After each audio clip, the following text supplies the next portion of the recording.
ত্রয়োদশ জাতীয় সংসদ নির্বাচনের বাকি আর মাত্র কয়েকদিন, কিন্তু এবারের প্রেক্ষাপট ভিন্ন। রাজনৈতিক পরিবর্তনের পর গত ১৫ বছর দেশ শাসন করা দল আওয়ামী লীগ এবার নির্বাচনের মাঠে নেই।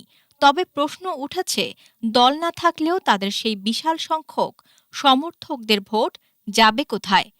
রাজনৈতিক বিশ্লেষকদের ভাষায় এই নীরব ভোটাররাই হতে পারেন এবারের নির্বাচনের ট্রাম্প কার্ড।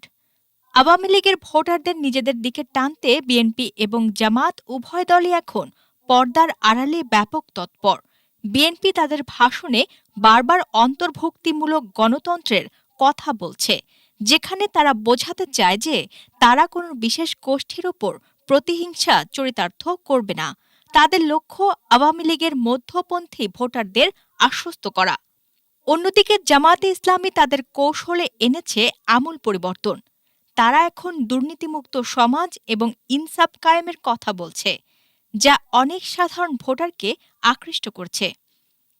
বিশেষ করে তৃণমূল পর্যায়ে জামায়াতের জনসেবামূলক কার্যক্রম অনেক জায়গায় আওয়ামী লীগের ভোটারদের মনে জায়গা করে নিচ্ছে।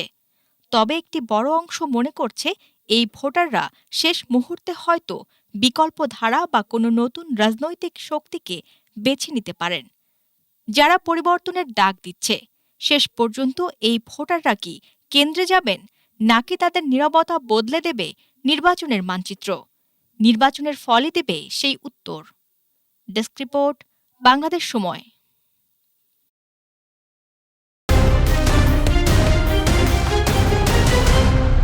বাংলাদেশ সময়, সবার আগে দেশ।